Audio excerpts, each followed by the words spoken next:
Tonight's session is our first in the Fighting Fascism series, and it is being co-sponsored by our comrades at Critical Resistance. CR's entire work has been focused on building international movement to end the prison industrial complex by challenging the notion that caging and controlling people makes us safe. We're honored to have with us Rachel Herzing and Robin Kelly, who will be in conversation with one another and help us understand exactly why challenging that logic is fundamental to challenging fascism here in the US. After Rachel and Robin have completed their discussion, we'll be joined by Judith Shept, a scholar and organizer with Critical Resistance in Central Appalachia, and Brian Ziadi, an organizer with Critical Resistance LA, who'll give us a short rundown of their recent campaign work and ways to support that work, engage with it, or to bring lessons to bear on your own work in your own community. We'll also announce the speakers for our next session as we close, so please stick around for that. All right, with all of that being said, let me get to it. And let's welcome our speakers and get things started. First, we have Rachel Herzing, who is an organizer, activist, and educator whose work has spanned grassroots movements against imprisonment and policing, community and movement education and philanthropy. She co-authored How to Abolish Prisons. I promised her I'd raise this up so you know that I have a copy myself. How to Abolish Prisons, Lessons from the Movement Against Imprisonment with Justin Pichet. She is also CP's former co-director and executive director and a founding member of Critical Resistance. And she is now the director of the Yarrow Institute for Organizing and Analysis. Rachel is also a dear friend and mentor and someone I will always listen to, not only for political analysis, but great recommendations on music and TV binge watching. Rachel will be talking with the incomparable Robin D.G. Kelly. I like to pretend I'm calm knowing that Robin is on a webinar with me, but I've known about and read Robin's work since I was in college. Robin's a renowned historian and movement scholar and a mainstay at UCLA for his students for many years. He is the author of too many good pieces of writing and scholarship, including Hammer and Hoe, a must-read, Race Rebels, Freedom Dreams, The Black Radical Imagination. And here's a shout out to the first book I ever read from Robin in college, which is not on his bio, but Yo Mama's Dysfunctional, Fighting the Culture Wars in Urban America, among many, many other titles. His writing has been featured in an incredible list of major publications, and he serves as a mentor and guiding figure for so many scholar activists in our movements. Rachel and Robin, on behalf of CPE and Critical Resistance, a profound thank you to both of you for joining us tonight. We had another crazy night in America, crazy day in America, as the last many days have been. And I know you're both showing up with for a lot of people right now and with heavy workloads. So making time for events like these is not always easy, but we're really grateful to have this short time with you. And the floor is yours. Thanks so much, Thomas. It's really, really great to be here. And I'm always pleased to get an opportunity to speak with you, Robin, and it doesn't happen often enough. So thank you for being with us tonight, too. Thank you, and thank you, and thank you, Thomas, and thank CPE, which is one of the great, great institutions I was just talking about the other day, in fact. Yeah, that's great. All right. So, yeah, as Thomas said, it's a wild world that we're in right now. And, we're in this fighting fascism event tonight. And I would challenge anybody to say that we're not in a period of fascism or ascendant fascism. There are lots of kind of discussions and arguments about the definition of fascism, what constitutes fascism. And, because of the work you do as a historian, Robin, and you've talked about specific anti-fascist actors over multiple decades, I have a couple questions that I would like to get started with just as a context setting for the conversation. When we think about fascism, many of us think immediately of kind of interwar European fascism, what some people call classical fascism, right? So we're thinking about Mussolini, or we're thinking about Franco, or we're thinking about Hitler. And that brings to mind certain kinds of images, that brings to mind certain kinds of features of society or political activity. And I'm just wondering about how you are thinking about this period in relationship to that period, what you think is useful to consider from that period as we imagine how to navigate the present tense, and what might be different, what might be interesting for us to think about differently than we would think about that period. Right. No, that's a great question. In fact, and I'm glad you mentioned all these debates because one of the frustrating things is that sometimes people get involved in the debate about definitions and lose what we're actually up against. Um, and it's also interesting that the fascism discussion is not new. I mean, like you remember, I mean, 10 years ago, even, under Obama, we were talking about like, are we moving in that direction?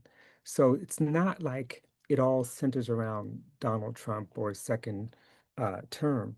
But in terms of this relationship, I guess I've sort of two things to say. One, I've always taken my lead from people like my teacher, Cedric Robinson, who's taken his lead from C.L.R. James and Amilcar Cabral and you know, um, Du Bois and other people like that, Aimé Césaire, who have made the argument that, the roots of what we think of as modern fascism in the 30s go back to colonialism.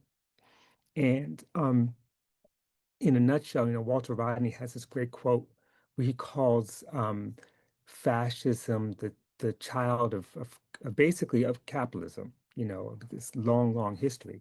The colonial state itself is the model for the fascist state. It is authoritarian. It is based in large part on uh, forms of forced labor, on dispossession, on violence.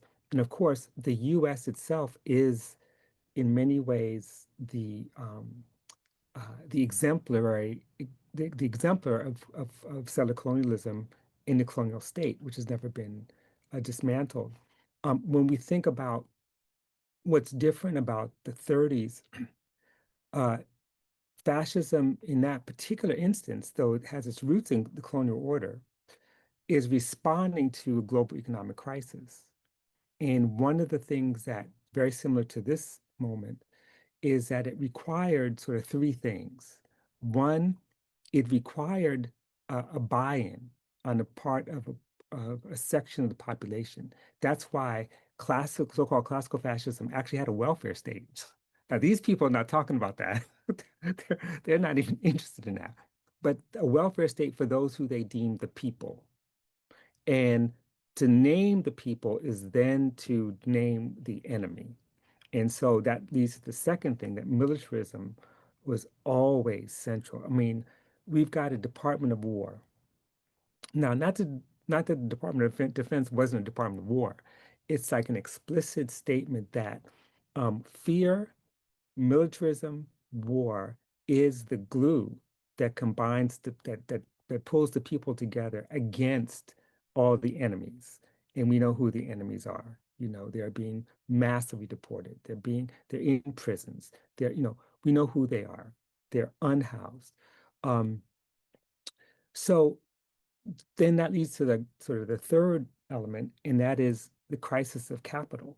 The whether we're talking about the German state, the Italian state, um, Spain, talk about Brazil, in the 30s.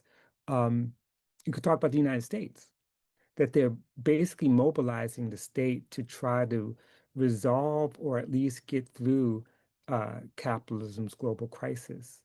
And and the state becomes this actor not to, improve the conditions of working people, but to, save capitalism for the ruling class.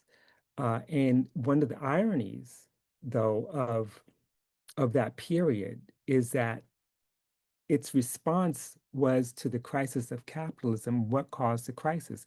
It wasn't simply the cycle, the boom bust cycle. It was workers that caused the crisis.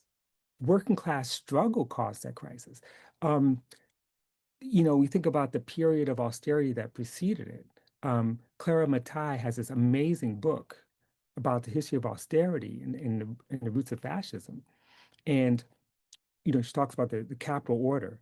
And what we see everywhere in the Western world and also in the colonial world after World War One, workers' rebellions, general strikes, um, France, Germany, Italy. The Russian Revolution was itself a workers' uprising, you know, whatever limitations, we could talk about it later, but at that moment, it was in many ways possible, made possible by World War One and its contradictions.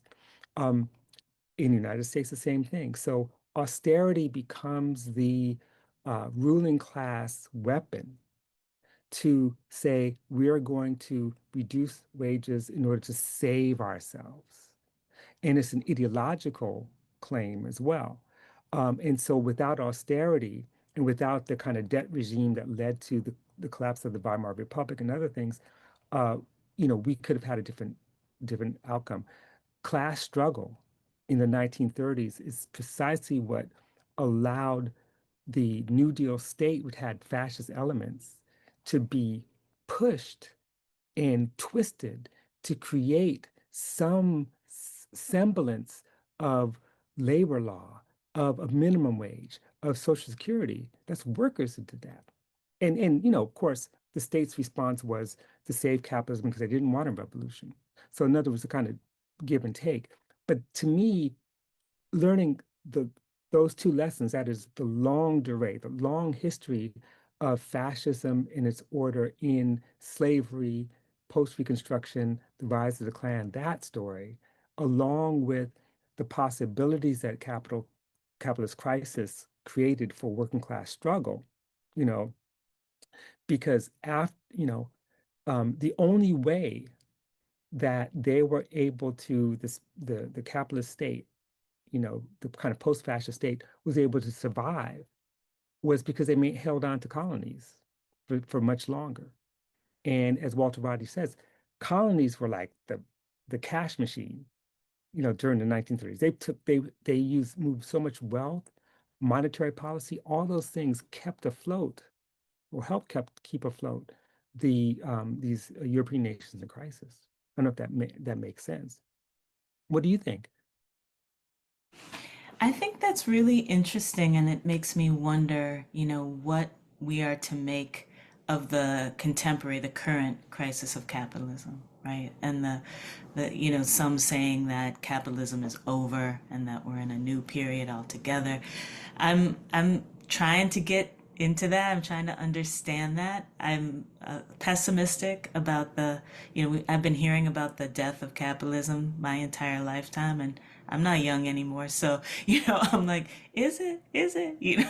And it gasps and it grasps. And I think, for some reason, not for some reason, that's some of the reasons also why, the things you're describing around militarism, around fear, get dusted up too, because the grasping to stay alive in the middle of crisis is frequently what we see when capitalism is, kind of on its heels and is going to lean back all the way and get a final punch. We'll see. Will it become something else, maybe even more terrible? We'll see about that. I think that's definitely, an option on the table. But how we respond, I think, my brain always goes to how do we respond as movements when we Mhm. have these openings, because every single crisis, as you know, is full of many opportunities, right? And so there are opportunities to get in there and, compel contradictions as workers have done, as workers continue to do, even in this period. If you think even about the federal workers who are mobilizing themselves in the midst of all of these layoffs and chaos, it's interesting the sets of opportunities that I think are available right now. Mhm. And, Before you go, yeah. I want you to, can you go back and tell me, what do you really think about this argument that capitalism is on the ropes and this is a death? Because, I've heard that story too, Hmm. and I'm older than you. I mean, when I came out the womb, I heard it. I Yeah. couldn't understand what they were saying, but well, so what do you think about this, and what do you think this portends, especially as an organizer, if people believe that capitalism's crisis is such that it's about to collapse versus this is a period of consolidation. Hmm. Like I think what I said, which is that I do not believe necessarily. I'm very, very skeptical only because I've seen so many resurgences when it seemed like this was going to be the end. Um, but I'm not seeing only, the kind of consolidation that we saw, for instance, during the Reagan years, the Reagan Thatcher years, right? That was like a crisis that really did kind of just tighten itself into a very hard knot. So I think it doesn't look like that to me. I am intrigued by the kind of techno-feudalism arguments, and that, we're on to something else entirely. We're on to kind of a rentier arrangement that's different. Um, I'm not completely convinced that it's a totally different setup, but I think the different dimensions that'll be, elevated or amplified in a setup like that should make us, think differently about the arrangement overall. And I do think there's a lot that I need to learn about big tech and the influence that it's having in global markets, and how global markets are totally transforming. Mhm. I don't know. Do you have an opinion about that? I do. I Okay, figured. so there's a couple of things. I mean, this is something that I've been struggling with. I was never convinced, uh, and I'm Mr. Optimism, right? I'm Mr. Freedom Dreams, right? But I was never convinced that capitalism was ever at a point of collapse. I think there are two things, three or four things actually. One is that, there's sort of multiple ways, moments of crisis. The periodic crises, the structural crises, and those structural crises are what we saw in the 70s, into the 80s. That the neoliberal turn was a moment in which, um, you did have a major uh, uh, not it wasn't a collapse, but it was a reorganization of the global economy, in part because of both the debt structure, and OPEC countries, but most importantly, we see the shift towards finance capital that's happening, and we see the uh, potential victory of socialism. So when I think of the 70s, I think of the 70s as the moment in which socialism outside of the West, was actually on the rise. And it had to be destroyed. The neoliberal term was as much about crushing socialist movements as it was about consolidating, the global economy for finance capital. And so one of the big differences between then and now is that the countries that we once dreamed would be the future are the BRICS that, and I'm not convinced that India, South Africa, even Brazil, you know, or China are like the sort of the future of the kind of liberatory economy. I'm not saying that they're just these terrible, terrible places. What I'm saying is that they're not pushing towards socialism. And we don't see that. We don't, whatever people thought about the Soviet Union and Eastern Bloc countries, they provided resources for those movements to keep alive. And so the 70s into the 80s is a period of assassination, invasion, destruction. The collapse of the Soviets meant that there was really, Cuba, but not much left in terms of supporting those movements. And so I think to me, that's something we have to revisit. But the second thing I thought about a lot, and this goes back to the question of movements. Antonio Gramsci, I think it was 1924, uh, wrote this essay called Against Pessimism. And what he was saying in that essay was we can't get complacent and assume that, because things are so terrible, the whole thing is going to collapse and socialism is just going to like be handed to us. Like, he's saying, the pessimism takes the form of things are so terrible, but ultimately they will be better because they're terrible. And he's saying, no, we need movements because that terribleness is an opening for something else. And the techno-feudalism argument, I think there's some validity to it. It's just that what we don't always see is we have the largest industrial working class in history right now. It just exists in places we don't see, in Vietnam, in China, in Bangladesh, you know. It's not as if production is not taking place. And it's not as if, um, even in agriculture, you know, we have mass production and the immiseration of a global working class. But what we feel in the West, United States, is a lot of people not working or going on Amazon and clicking buttons and things that appearing before our eyes, and the control of information and all that stuff's affecting us in a way that makes it feel like the only option ahead is techno-feudalism. I think there's other forms of feudalism, um, not just on the horizon, but have been with us that we can't see. And this is why I need to always talk to historians because I'm like, what happened? What went on? Yeah, no, that's really, really helpful. Thank you for opening that up. Um, I want to go back a little bit, if we can, back to the 1930s again, and maybe even a little earlier, because I'm interested in social movement actors that you've studied, like the Abraham Lincoln Brigade, for instance. As I sit here on Monsignor Lenape land in Harlem, I'm also thinking about all of the Harlemites who mobilized against Italy to Ethiopia. There are all of these moments in U.S. social history, political history, that I think we can leverage and remember. And again, I'm interested in lessons here, and it's not like I need you to cherry pick and tell us what to do. I'm interested in the dynamics, like the forces that drive people to say, yeah, I will join this armed force in Spain. Like I'll do that, or yes, I will leave my brownstone in Harlem and go to fight against Italy and Ethiopia.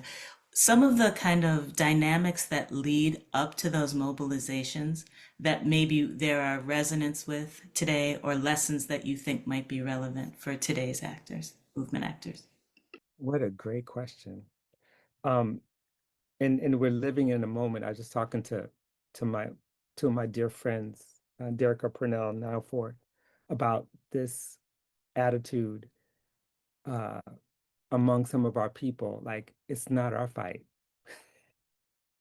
which is just makes me want to cry when you got Black people saying, well, all that deep, that's not our fight, so we're stepping back. And even if you're going to play the race game, you have to even recognize that one of the casualties of this current deportation uh, detention regime is Marie-Ange Blaise, Haitian, 44-year-old Haitian woman who dies in custody, you know, I think it was in April. So to say it's not our fight, so that attitude was not the prevailing attitude among our uh, the people who were presidents who preceded folks in Harlem, that generation. I'm not saying that all Black people in Harlem were volunteering to go to Ethiopia or Spain, but many were. And if they didn't go, they were having um, fundraisers to send milk to Spanish children. Um, they were doing whatever they could, knowing that this struggle is an extension of Italy's invasion of Ethiopia. And so the sense of internationalism and solidarity, I think the important thing is that no one's born with that. It's not in our genes, it's not in our blood. Someone had to do the work to open up this relationship. And that opening came from countervailing tendencies. The Garvey movement did all kinds of work to basically remind people, look, you're not Americans, you're Africans, and the whole world is yours. So what happens to one African someplace else? You've got to stand up. And then others from the left saying, you're not just Africans, you're the proletariat. You're global citizens. And so we fight for Africa, And if the enemies of Ethiopia are supporting the enemies of the people in Spain, then we go to Spain. We go to wherever the fight is. And that sense of solidarity has to be taught, which is why there is a Center for Political Education. You know, I think the most dangerous thing we're facing right now, and I was just on some show talking about this, um, is the lack of kind of generalized critical education among not among all our people. People go for the okey doke. They're willing to accept all kinds of crazy conspiracy theories because we don't have a kind of mass-based critical perspective that could, you know, convince people that, this is not in our interest. And that goes for a lot of white people. I mean, these white people being hoodwinked, and I feel bad for them. They need to be able to understand how the world works. And so the fact that Harlem, without social media, without television, but had a lot of street corner speakers, a lot of crowds outside debating things, a lot of folks standing in the park, that was the work of getting the word out of who we are as internationalists, So I think that's extremely important as a precedent. And that goes for all the radical movements.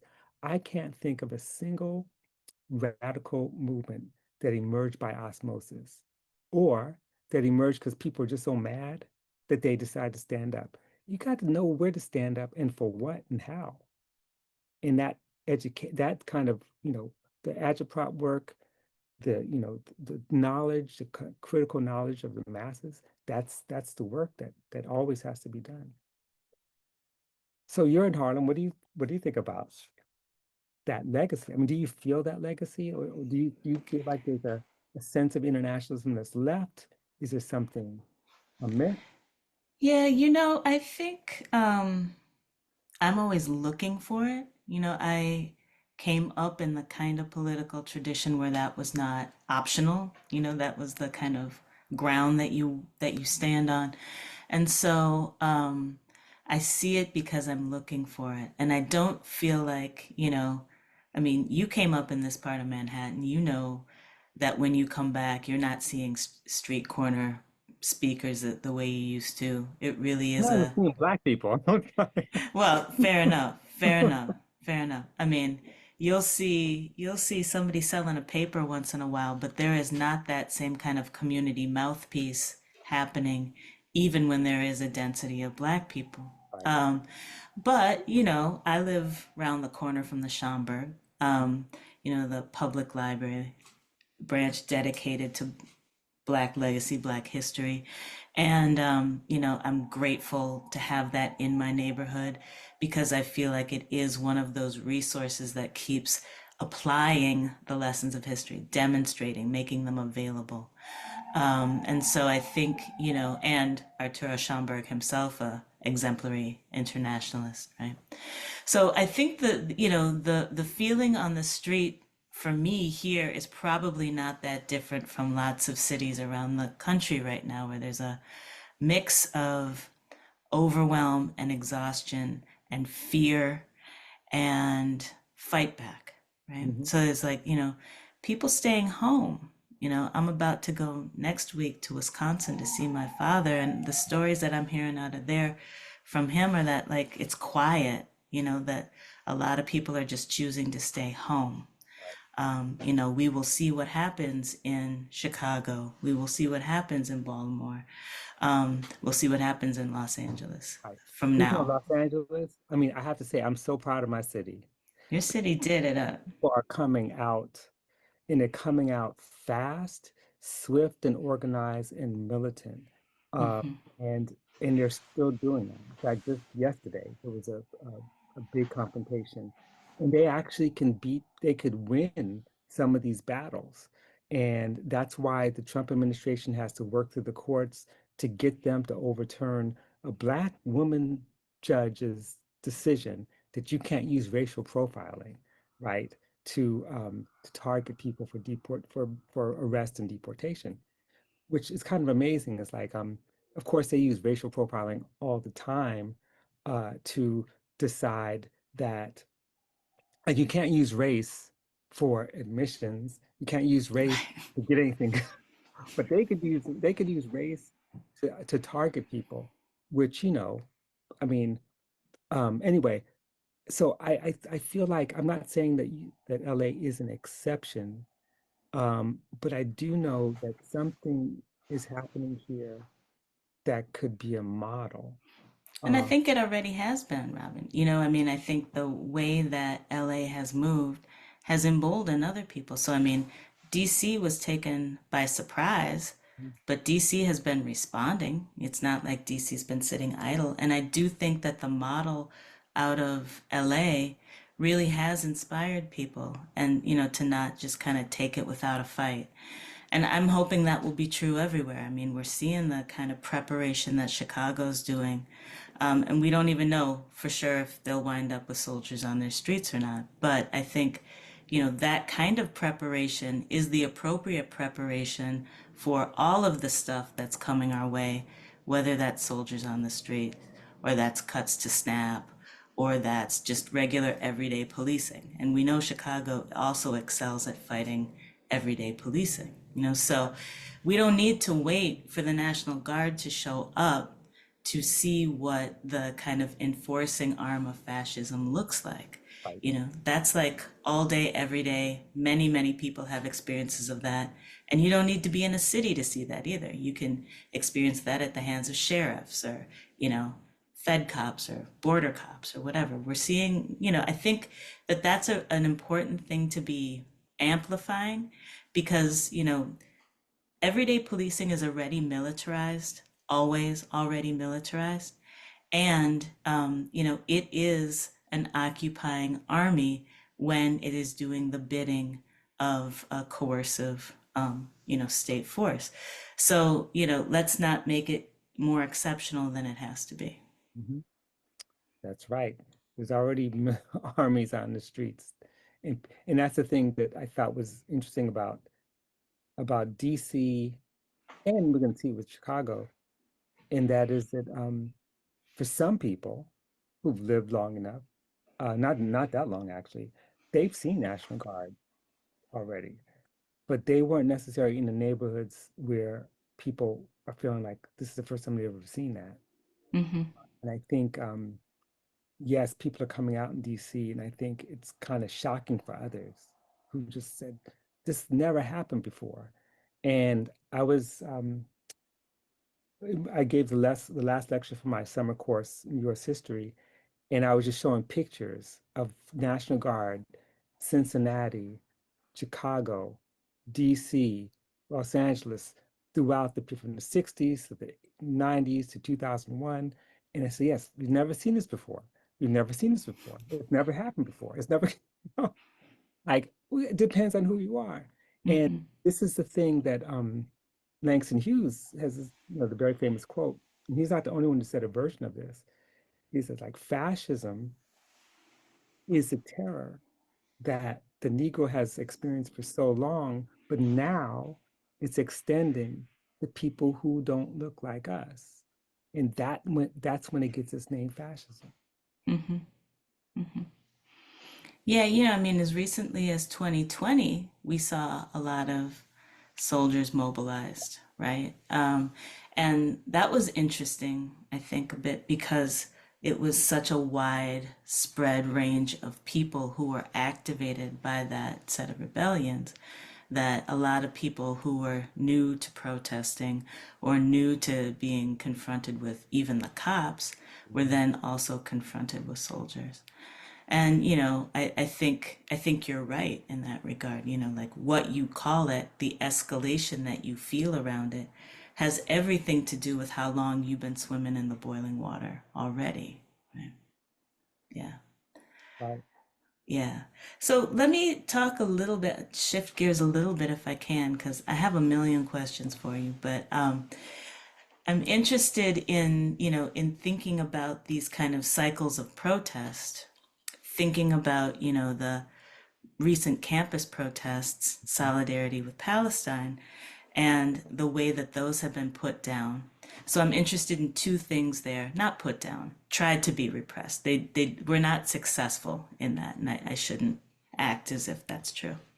I'm interested in two things here. I'm interested, one, in your take on kind of the reaction of universities, including your own employer, if that's appropriate for you to talk about. I don't know Part what of it, your like the what your dog. thing is with that, but like the reaction of universities to what I think is incredibly inspiring and very, very successful set of mobilizations, coordinated actions, sustained coordinated actions.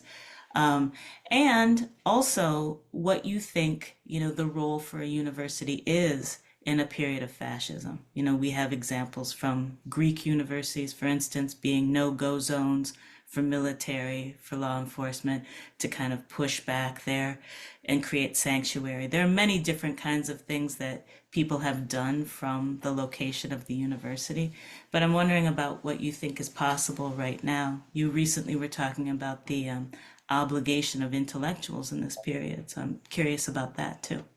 Right, right. Well, I'll give the short version, but the longer version you can see in Boston Review, the most recent issue, you can get online.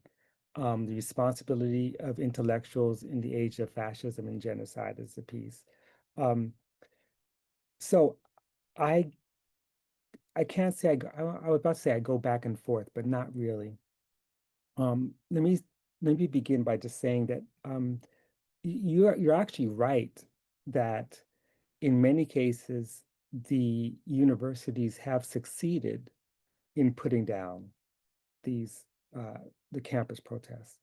They certainly succeeded in crushing the encampment movement without the help of Trump. And this is, I think, the most important thing.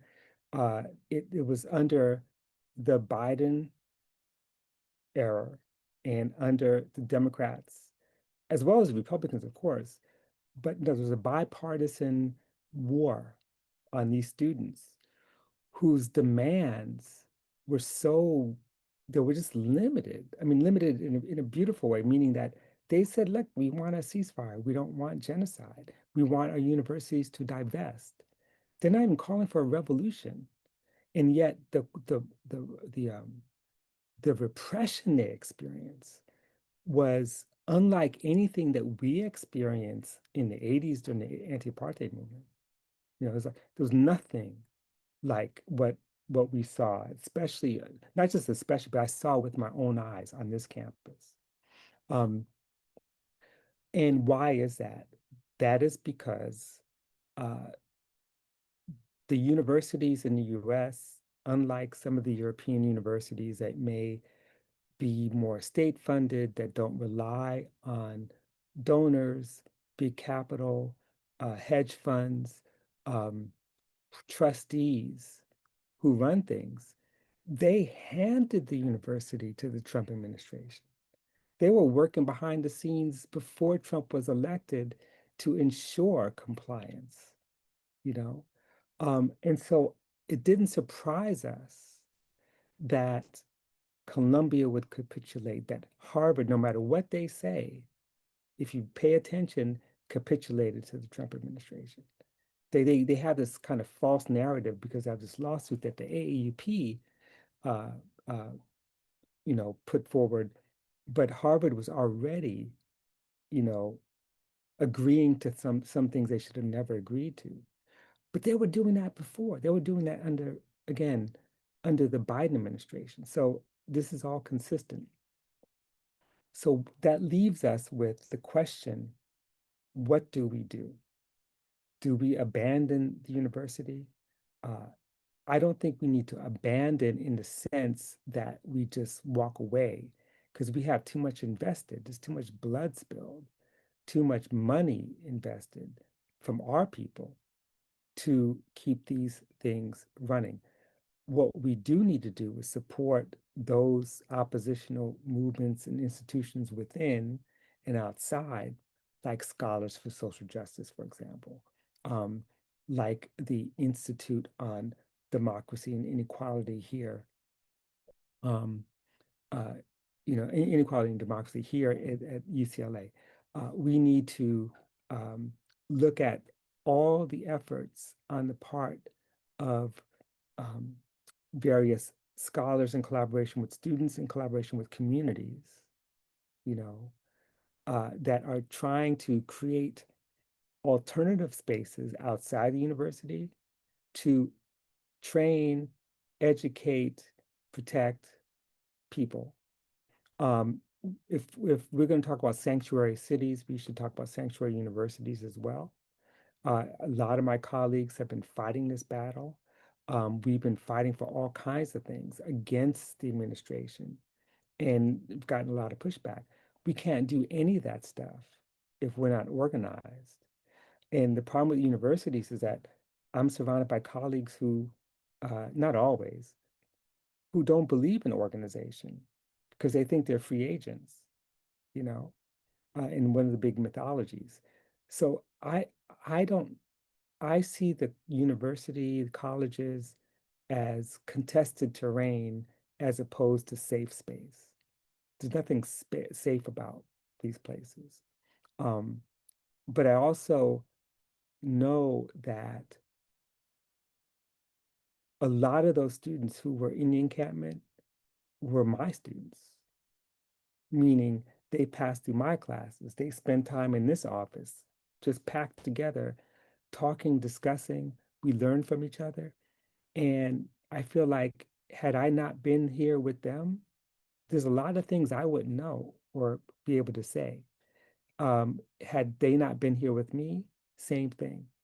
So there's a kind of powerful synergy, a powerful kind of collective force emerging in spite of corporate run university spaces. And we got to keep that alive. But I know one thing, we can't keep fighting to try to make the university into a Soviet. You know, it's never going to work. If we're going to create the Soviet, I mean Soviet in the old school way, uh, that is like a kind of collective revolutionary space, then we have to do it in community with people, you know, uh, and build new kinds of relationships, you know. Otherwise, I mean, one of the things that made it hard for some of the Palestine justice organizers on campus to work is because they didn't have a lot of relationships with the community. Um, it so happens that the students at Columbia and Barnard did. And so a lot of people who came up there were not necessarily students. Uh, Here at UCLA, it's a little harder because we're on what's called the West Side. Now, it is true, um, uh, you know, if you know anything about hip hop and they talk about the West Side, well, West Side is gang territory. It's just Zionist gang territory. I mean, and those are the people who came on campus, um, and came on campus with weapons against our students. So we didn't have the kind of deep community-based relationships that could have sustained some of the students. We had faculty, students, and staff fighting, but against faculty who represented a huge swath of the hardcore, really reactionary Zionist element on campus, many in the medical school who have been waging war, doxing colleagues, doxing medical students, doxing um, graduate and undergraduate students, and doing everything I can to destroy people's lives, which is something that, you know, folks didn't have to deal with 50 years ago. You know, in other words, you had the FBI did that work for you. Now I got colleagues who are doing the work of the FBI. You don't have to pay the FBI. They're putting all your stuff out there and making sure that you become a target of forms of violence that we haven't even fathomed yet. Yeah, I'm thinking too about the, just to kind of come back to this idea of movement policing and the role that policing is playing in this period. I think that was another wave where people really got a first-hand, close-up look at policing in ways that they hadn't before. Suddenly, their students were being arrested, their children were being arrested, right? Young people who had never had that kind of confrontation before, really were facing it too. And I'm really impressed by how stalwart so many of them were in, withstanding arrest, standing up to the cops, doing jail solidarity with each other, doing bail solidarity with each other. Lots and lots of good lessons, I think, coming out of that set of mobilizations and sustained, right? So as you point out, many of the encampments no longer exist, but I'm not far from City College here where I live. There's still activity up there despite the serious smash that was attempted last spring. You can't get on Columbia's campus anymore without an ID, but it's still a lightning rod in the neighborhood, and people really are still thinking about that place as a contested spot. It's not the administration didn't win there. It's still a highly contested spot, right? Right, right. Can I add one more thing? Because this is actually relevant to the question of abolition. Um, a lot of students who were skeptical about abolition, police abolition in particular, came around very fast. It's And all it takes. they came around so fast because a couple of things had happened. One, um, when uh, when they were being beaten by mobs, with all kinds of weapons. This is all people can go online and watch footage of it. If it's triggering, though, I wouldn't do it. But when the UCPD shows up and they're standing there watching. No, no, that's not true. No, that's the next day. Let me back up. No one shows up at first. There's no UCPD. The parents of these students are calling and saying, my student is getting beaten the head by, 2x4s. We're the police. And then the dispatcher's like, well, we do understand something and we're sending people on their way, but right now it's not necessarily a code X or whatever it is. And so then what happened, all these students who were in the dorms, who weren't even involved in the protest, they have friends who are getting beat. They go running to the CVS. They get the saline solution and stuff, and they're running up there to help students who were tear gassed. And I mean, and they get pepper spray and all this other stuff. Pepper spray by the mob, right? And so they get beaten up. The police are not there. The private security that the university pays is standing there. And some of these are brothers, just standing there watching, not doing anything to help them. Then the police come later and kind of clear the crowd. The next day, the police come and it's the UCPD, the Highway Patrol, Santa Monica Police, LAPD, all of them, and they beat the crap out of these students who got beaten before. And our colleagues, some of our colleagues were beaten as well. So they learned, one, when you need the police, they don't come. And two, when you're trying to do something right, the police come and beat you up and arrest you. So they're like, we're abolitionists. Well, they learned firsthand fundamentally what the cops are. The cops are not there to protect any of them. The cops are there to protect the private property of Mhm. the university, right? I mean, the public property, really, University of California Police Department's meant to be protecting, so-called protecting public property, but they're not there for human beings. Right. They are not a protection force. And the sooner that students, kind of learn that lesson, the less invested they're going to be in the mythology that calling on the cops to defend them is useful in any situation. Hmm. You know? That's Yeah, exactly what they saw, and they came away with the lesson. yeah. Yeah, it takes really just kind of a knock on the head from a cop to be like, wait a second, no, not you. No, thank you to you. I will say firsthand. I don't know that that's what turned me, but it certainly didn't hurt. Okay, so what else you want to get into, Robin? Is there other stuff on your mind around this topic for tonight? Yes, I have questions for you though, like as an organizer, because the question always comes back to me. Um, so what do we do? Like, I don't know.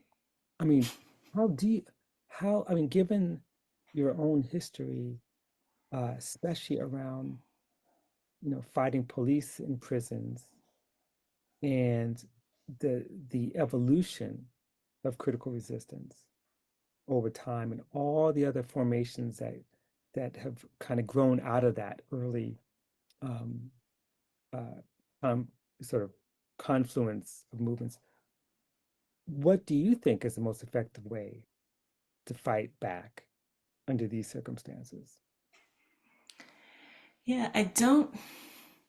This is not going to surprise anybody who talks to me on a regular basis at all, but I do not think there is a best way. I don't think that there's a single way. I think that there are sets of things that are important to try. One of those things we already talked about. I think we have to do some learning. We have to do some study. We have to understand the conditions. We have to understand our opponents, our enemies, better than we do right now. I know for sure I need to do that. I underestimate them because I don't know them well enough, right? Um, I think we have to disabuse ourselves of some of these ideas that we have about things that are meant to protect us, like we were just talking about. The Hmm. cops are not those people. The military and all their branches are not those people. And that is not to say there isn't some human being. Somebody's going to be like, I have an uncle who's a cop, or I have an uncle who's a reservist, and they're a great guy. This happens every single time, right? I'm not talking about your uncle. I'm talking about when the person plays that role, what they are doing, and the collective body, right? Being in service of the coercion, control, containment, and death of whole swaths of people is not a good guy activity, period. So we should not trust in them to do anything for us. I think in this period, I'm curious what you'll think about this, but I'm like, stop talking to me about rule of law. Right. Also, like this idea that somehow, this standard of rule of law, our courts are going to save us. Or, if Donald Trump would just follow the law, all would be well, right? And it's like, I mean, one, the law means nothing to this man, so why are we clinging to it so desperately? And two, the rule of law never served us, right? Anybody who looks at the Constitution with a racial lens can tell you that, the Constitution is for a very, very small sliver of people who ever occupied this place. Hmm. So, relying on that to save us, I just feel like is a fool's errand. And Right. then finally, I think we have to try something. We have to organize. We have to get into formations. I believe in organization. Mhm. I think organizations are essential. I think people need to work together to do some of that work that you were just describing about caring for each other and acting collectively when we're in harm's way, but also to keep pushing, to keep advancing, to keep chipping away when we do see those opportunities that are presented through crisis, to drive wedges, to force contradictions, and to mobilize ourselves. I think we're in a period of heightened mobilization, and that's good. We have lots of practice doing that. That's serving the people of DC very well right now. That's serving, people who are newly activated very well right now. But I also think we have to put more of our people into thinking about the longer arc and doing that kind of slower, steady condition shifting work that, seems old fashioned, I think, to some people now. But I don't think there's any way around doing that in this period. I don't know, what's your impression Oh, of that? I'm 100% on everything, and especially on this issue of the rule of law, which is it's a tiresome argument, and it kind of contradicts our whole history of struggle. Because when you think about um, just line story, the main line story of the civil rights movement wasn't that they were trying to get, you know, segregationists to follow the rule of law. They were saying that the laws imposed on us are unjust, and we will break the law in order to create justice. And that wasn't limited to the South at all, but this is nationwide. And that's why, Jean Theo Harris's book, King of the North, is really, really important. I think people need to read that book. Um, and the other thing is when you think about, um, Nora Erekat writes brilliantly about lots of things. Palestine, in particular, her first book shows systematically that, she doesn't give up on international law ipso facto, but says every time there is a challenge through international law to Israeli uh, domination instead of colonialism, they change the law. So there's this constant shifting and changing of the rules in order to maintain power. So the task before us is to take power. Hmm. That's easy to say, but it's hard to do. But if we think of it in terms of taking power, then we won't think, okay, if we just get the right case, oh, if we just need like more people on the Supreme Court. There is no Supreme Court in the United States right now. The unitary theory of executive power is in effect as we speak. You know, the president and his circle can do whatever they want to do. And I say his circle because it's not just him, you know. So we're not in a place where the law is going to benefit us. Can we do something in the short term? We do whatever we can Of course. with whatever tools we have. But this idea that it's going to save us is just a fantasy. Um, and it's funny because we can go back to uh, even some of the most liberal, I'm gonna say liberal, but the movements that we don't always think of as radical movements, they even understood that the issue is not how to get the law to work for us. Things have to change dramatically and structurally. And yes, multiple, you need to do a lot of things. Um, everywhere all the time. And I know, and I, like I said, I agree with everything you said. One of the big questions for me that I that keeps me up at night is where are our allies, meaning our international allies. It's hard enough to figure out who are our allies within, Turtle Island, but where are our international allies? What are the sources we have to support our struggle? Um, and in many ways, what we're seeing, our sense of impotence, is mirrored in Palestine. Hmm. We're watching and have been watching, even before October 7th, this slow genocide escalate to a fast genocide. Um, and we watch it, and there's no like intervention. There's no nations that are kind of going in and say, we're just going to remove the regime. None of that stuff. Because ultimately, we live in a world that is not decolonized. You know, I've said it more than once that I understand the impulse to say, and I kind of agree with, that Palestine is the last colonial outpost, but it can't be the last colonial outpost because that would mean every other place would be decolonized. And if that's the case, they would have taken out, you know, they would have ended Israel's occupation a long time ago. So we are still living in a colonized world. And whatever politics we develop, anti-fascism cannot be separate from decolonization. Reparations can't be separated from decolonization.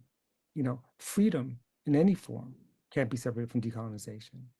And that means land back. That means, ending dispossession. That means all those things has to be part of our struggle, not set to the side, but foregrounded. And then finally, you mentioned the Spanish Civil War.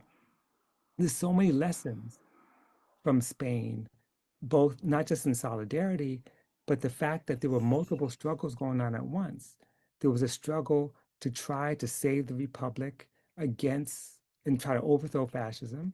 And inside of Spain, there was a struggle for land reform, among the anarchists and the POUM, a struggle to, and then the communists and socialists were like, no, you can't do that. We need to wait, and then when we defeat fascism, we'll get this other stuff going. And they're like, and that's always been a perennial problem. It's a problem in South Africa. It's a problem now. So for me, if we say we're going to set aside decolonization for after the fascists leave, that is the worst thing we could possibly do.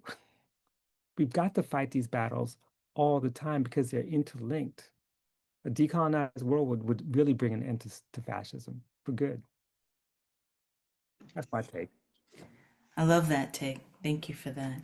So I think we're getting toward the time that you and I need to wrap up. I'm going to pose something that I'm hoping you will close us out with, and then you can have turnabout is fair play, as they say. You can do the same for me. So to close out, I guess I'm interested in, we didn't get into the questions here, but inevitably people ask the question, what is to be done, right? So I'm interested in hearing from you a couple just headlines about, not necessarily like here's what movements should do, but what do you think we should be paying attention to right now, or what is on your mind, on your heart that you think I really want to elevate this and have people take this seriously? Right. That's a hard question. The most immediate things off the top of my head is that we need to look beyond Trump. We need to pay attention to all the forces and just go back step by step to how we got here. Because one of my biggest concerns, not among folks on this call, but this idea that somehow if if the judges don't save us, the Democrats will. So we got to completely reject that and try to understand the larger picture, uh, so we know where to fight and how to fight. Because I don't think, I think personalizing it, which is what the media does, is a dangerous thing. The second thing is that we just have to connect. We have to connect with each other, even if it just means making sure that when people are going out to try to fight ICE, that they have water. I mean, basic things that we could do just to connect with one another. Um, and so we know where one another is because this is a state of emergency. And sometimes the lights can go off, and we got to know who has the flashlights or the candles or whatever it is, so we can care for one another because it's in that culture of care that we will be able to map out what's next, because there is going to be something next. What about you? I love those answers. On my head and heart are non-compliance. Always these days, non-compliance. I just think we can't cede, territory before anybody's even tried to take it. We're like giving ourselves up, we're giving away power, we're giving each other up, and we can't do it. We have to fight back. And even in these periods of really, really scary times where people are not only coming for our organizations and our leaders, but they're coming for our neighbors and they're coming for our families, and they're taking away every shred of social safety net that we might rely on. So maybe we can't feed our kids or have stable housing. Like the really basic things that allow us to fight are in peril right now. So I'm not trying to be flip about that. But as desperate as the times are, I think we cannot comply. I think we just have to be in a position of recalcitrance and non-compliance, as much as we can be, and particularly not giving stuff away before we have to, before anybody even asks for it. So that's one thing that's on my heart. One thing that I think is really, really important in this period and every single period, but I don't want to go tonight without saying it out loud, is that we cannot be in these fights in this period without imprisoned people. There are a Hmm. lot of people living in cages, prison cages, detention cages, jails, who have a lot to say and a lot to offer to the strategy for how we move forward in this period, an analysis of how the conditions got to this place. I mean, ask a person living in a cage what coercion and control looks like, right? And, I think to try to move without them is to do ourselves a great disservice. There are so many really important imprisoned organizers, imprisoned intellectuals, people just who have great ideas and great energy that need to be involved in however we move forward. And then, finally, and not least because of where we are on this Zoom, you got to study. You have to understand the conditions, and study cannot be understood as extraneous. Our Hmm. study has to be part of our practice, right? We have to understand that any move we make has to be informed by an understanding of the conditions, an understanding of ourselves, an understanding of our allies or of our opposition. And, as you were saying earlier, we don't know stuff just kind of out the womb. We have to learn it. We have to be instructed in it. We have to accept instruction. We have to learn on our own. So always, always study in every way possible, in all the ways possible, all the time. And I will pass back to you. I'm taking that with me. I'm taking that with me. Thank you, Rachel. Really appreciate Thank you, Robin. So before the two of you go, I just want to tell everybody to stay on board. But Robin and Rachel, thank you so much. We're leaving with so much from both of you, and just so grateful. There's so many things I could say, but I know Robin, you got to go, so we're going to let you do that, Thank you so much. and share appreciations for all that you offered us. I think I'm already getting text messages from lots of people about how amazing this has been so far. Everyone, let me welcome our friends from CR, Judah Shep and Brian Ziadi. I'm excited to welcome you both to talk about your campaign work and how folks can connect with it and learn from it in some meaningful ways, some practical ways. Judah and Brian, welcome, and thank you to the whole rad team with CR and all the organizers across the country. Floor is yours.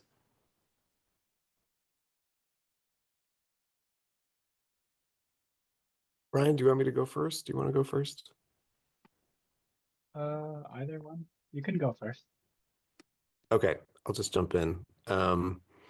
Thanks so much for having us, Thomas. That was amazing. Rachel and Robin, always incredible to learn with and from you. So good evening, everybody. My name is Judah Shept. I'm a member of Critical Resistance Central Appalachia, CR's newest chapter, which is really exciting. Delighted to be with everyone. Yeah. Um, and I am also a member of a coalition called Building Community, Not Prisons, which I'm here to talk a little bit about in our current campaign against a prison called FCI Letcher, or Federal Correctional Institution Letcher.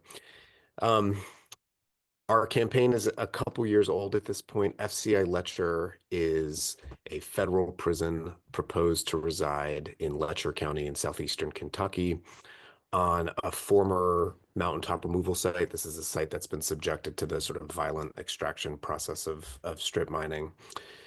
If built, the prison, which I think would house about 1,400 people, would be the most expensive federal prison ever in the United States. I think the price tag is something like $520 million, something like that. The coalition, again, it's called Building Community, Not Prisons. I can drop a link in the chat after. You can find our website and all of our social media by just searching for BCNP, or Building Community, Not Prisons. The coalition is comprised of a lot of different organizations and groups, including people on the ground in Letcher County who are sort of organizing their neighbors for a better future besides what's on offer, which is too often extraction or incarceration. The coalition includes state and national organizations fighting around different elements of the prison industrial complex, other organizations whose focus is more around environmental justice, habitat protection, and more. And our coalition works on a number of strategic points around like policy and law. For example, trying to stop the kind of consistent attempt to fast track bills that would like circumvent environmental review processes and stuff like that. We work on land and land ownership, environment, and trying to intervene in the NEPA process and the environmental impact statements. And of course, kind of consistently doing popular and political education, trying to intervene in and demystify some of the kind of very tired arguments around prisons and economic development. And we do that primarily through like a working group structure. There's a couple of points about our work that I wanted to emphasize tonight before I pass over to Brian. One that maybe isn't self-evident from the brief description I just gave is that the coalition is really home to people often kind of considered to be on opposing sides of issues like site fights. So, namely, people concerned about the prison industrial complex on the one hand, including abolitionists, and also very much including people formerly incarcerated in the region in central Appalachia who are now sort of organizing together in a formation based out of DC. So, those folks on the one hand, and then people based in Letcher County and in Eastern Kentucky on the other, sort of too often assumed or presumed to be supportive of the very sort of dubious or disingenuous ideas around prison-based economic development.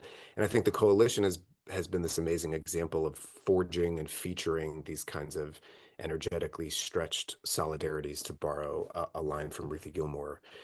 So that's one thing I wanted to emphasize. The other, which people may have heard about, is that the coalition has worked over the last year or so with an organization called the Appalachian Rekindling Project, which is led by a couple of Native women from the region, to purchase 65 acres that were part of the original rendering of the over sort of 500-acre prison site. So they have purchased this land. Those 65 acres were actually sort of central to that site, to the BOP's rendering of the site. They were set to house the actual major building. And the Appalachian Rekindling Project's mission is to sort of reintroduce indigenous land management practices and other care practices to the region. And they now own these 65 acres that the BOP now cannot, which is a pretty amazing development for us. And just a couple brief pieces of context to leave you with. Our current fight is against just the most recent iteration of a proposal that's actually been on the table for about 20 years. It's now 20 years since the idea of a prison in Letcher County was first proposed. We had a sort of 4-year protracted struggle in the 20-teens against an earlier iteration of the prison. We won that in 2019, and then 3 years later, the Bureau of Prisons came back and proposed what is the current iteration of the prison we're fighting, FCI Letcher. So the lesson there just being that this fight and other fights that I think I've either been a part of or learned about seems very iterative. And I think we have to sort of pay attention to the ways the forces we're up against kind of study and come back, sometimes stronger, sometimes not. And then the last piece of context I wanted to leave us with is just that FCI Letcher, if it were to be built, would join an already very dense and expansive geography of prisons in the region. There's already 16 prisons in central Appalachia. 8 of those are in eastern Kentucky. It's one of the densest concentrations of federal prisons in the United States. There's also a large and growing number of jails which incarcerate a lot of Eastern Kentuckians, and also in this moment, several of which serve as these sort of nodes of the expansive detention geography utilized by ICE. So this is our fight against FCI Letcher is, of course, a site fight and should be understood as such, and I think has to also kind of constantly be set within this larger context of kind of organized violence and opposition to it in our region and beyond. So yeah, join us.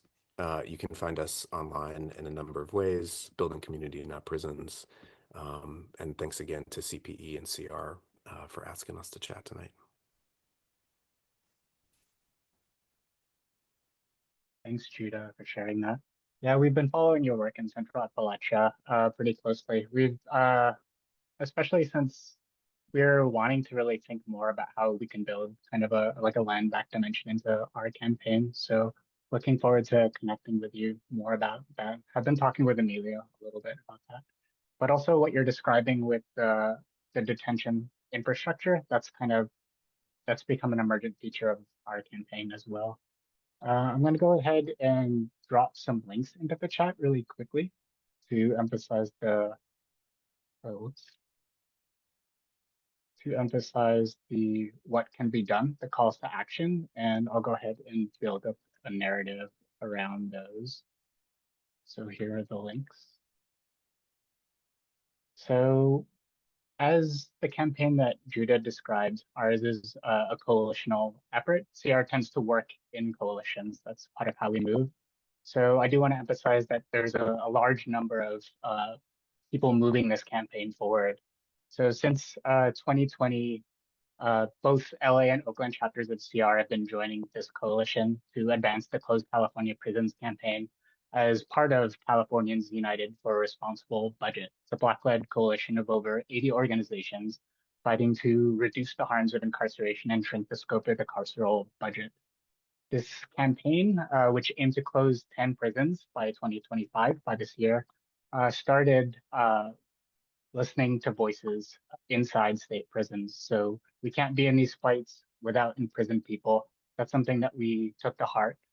A survey was administered throughout California prisons asking folks to identify what criteria should be when prioritizing prisons for closure. And they named the realities: homicides, suicides, the number of those, distance from loved ones, health hazards, environmental hazards, among other things. So by these criteria that were selected, California Rehabilitation Center at Norco emerged at the top of the list.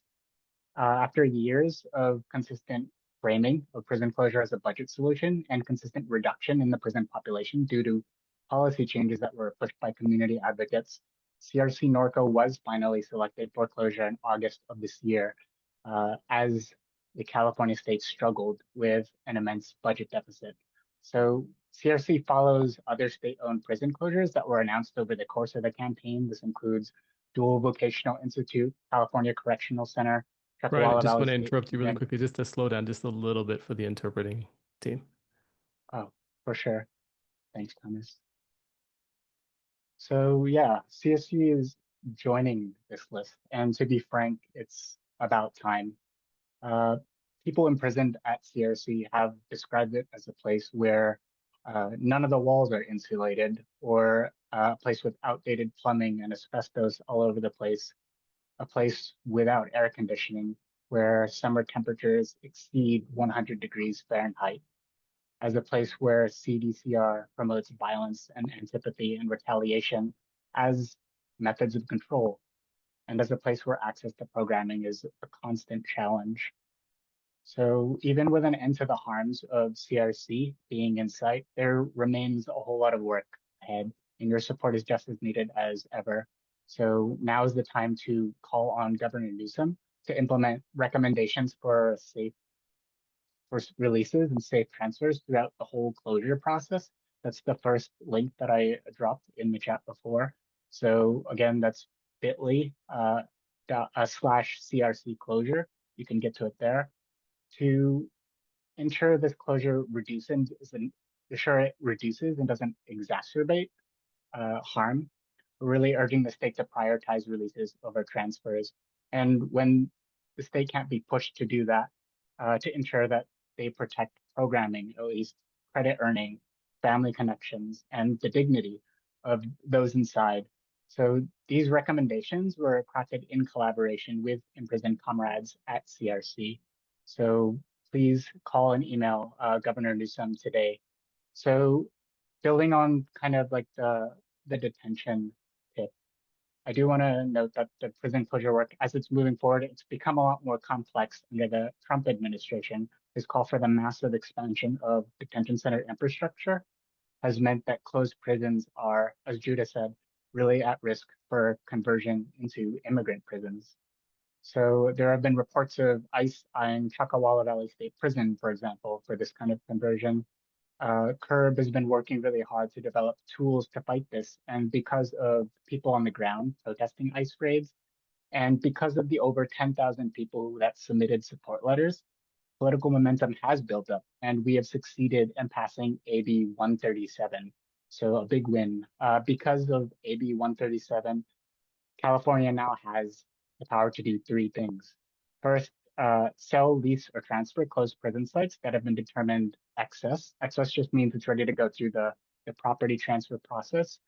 It has the power to begin leasing immediately, so no more endless warm shutdowns, they've been calling them.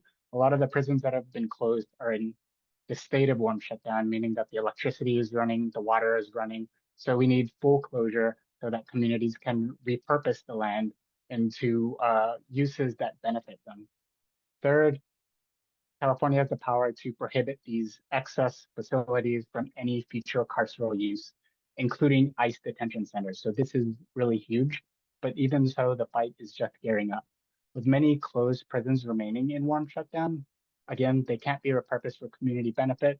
The risk of ICE conversion remains high. The risk is great, and this can be seen by looking at fights against ICE conversion that sadly, a lot of these fights are falling outside of the scope of AB 137 because they are not California state property.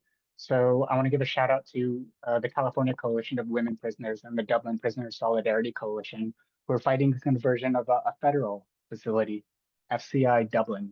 They're fighting the conversion of that into a detention center. Then the Dolores Huerta Foundation, Kern County Rapid Response, and the ACLU SoCal, they're in a huge fight against the conversion of a closed private prison facility in California City, owned by Core Civic. So they're fighting that from opening up as a detention center. They're fighting it at the same time as the permit has not yet been granted. It is known that people are already being caged there. People are being transferred there from other detention centers, and people there lack communication access. So the consequences of this are grave. So I really urge you to support their fights. So links to those are also in the chat. I also urge you to support CREB's effort to bring closed prisons from the status of warm shutdown into full closure to reduce the risk of further ICE expansion. So we're calling on governor to use AB 137 authority now.